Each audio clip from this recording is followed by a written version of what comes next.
Saludos a todos, muy buenas y bienvenidos a Madridismo al Día. Cada día que pasa, me temo más que esto va a ocurrir, que esto va a pasar, que es el todo o el nada, es el yin o el yang. Y así creo que es una mala decisión por parte del club, una acción donde asumimos muchísimo riesgo, porque al final estamos apostándolo absolutamente todo a Mbappé sí, Mbappé no. Y como ya os he comentado en vídeos anteriores, es un craso error. Un craso error porque al final estás jugando con, digamos, el focalizar absolutamente todo en una figura que tiene unas complejidades tremendas, ¿no? El fichar un jugador como Kylian Mbappé no es algo baladí, como ya se ha podido ver en los últimos tiempos, vamos, que no lo hemos fichado en todo este tiempo y por algo será. Entonces, sinceramente, a nivel deportivo, el Real Madrid está en un momento donde además ves clubes como el PSG que se refuerzan, que toman energía, fuerza con nuevos elementos. Yo no digo que tengan que pagar las mismas fichas, ni el mismo nivel de traspasos que en la Premier, con Jadon Sancho, Grealish y otros jugadores que van apareciendo, donde se pagan auténticas salvajadas. Pero lo que tampoco puedes hacer es quedarte en nada. Es decir, si no viene Mbappé, no fichamos más atacantes, no fichamos gol, no fichamos otros elementos que vayan a sumar en una faceta que se ha visto, evidentemente, que nos faltan cosas, que nos faltan nutrientes, nos falta alimento. Y en eso estamos.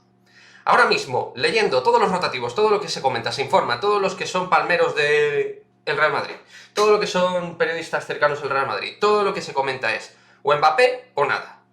Pues hombre, desde luego así nos veremos en la misma situación dependiendo de futbolistas como Vinicius, como Rodrigo, como Asensio, cada uno con sus distintas limitaciones, que no son jugadores para liderar la faceta goleadora. Y como os he dicho también en anteriores ocasiones, depender excesivamente de Benzema, pues es eso, depender excesivamente de un solo elemento.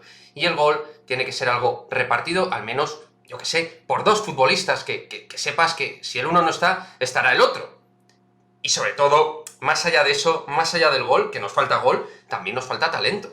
Nos falta calidad para determinar en el último pase, la última jugada, en la última instancia. Y Mbappé también es eso, al margen del gol. Hay muchos delanteros y muchos atacantes, y hay que poner dinero, pero no sabemos si la misma cantidad que por Mbappé, y probablemente con más facilidades que teniendo que hablar con Nasser Al-Khelaifi. Y el Real Madrid sigue en esa línea.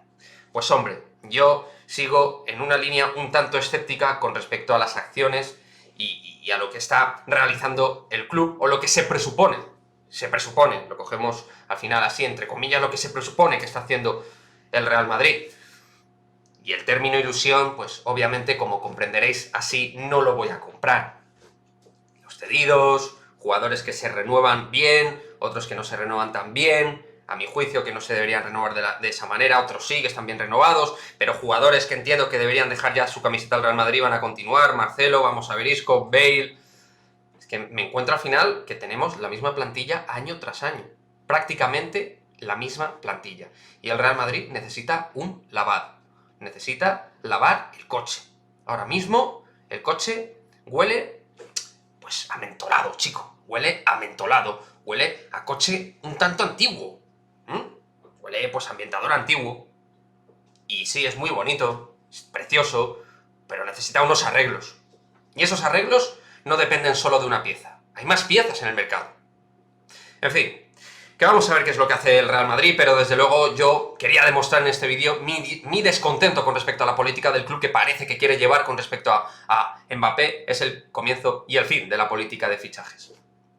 Pues hombre, hay más vida al margen de Mbappé, hay más jugadores aparte de Mbappé, y yo soy el primero que quiera a Mbappé. Pero supeditarlo todo a Mbappé este verano, y si no, quedarnos sin nada y esperar al que viene, pues seguimos con el cuento de la gallina.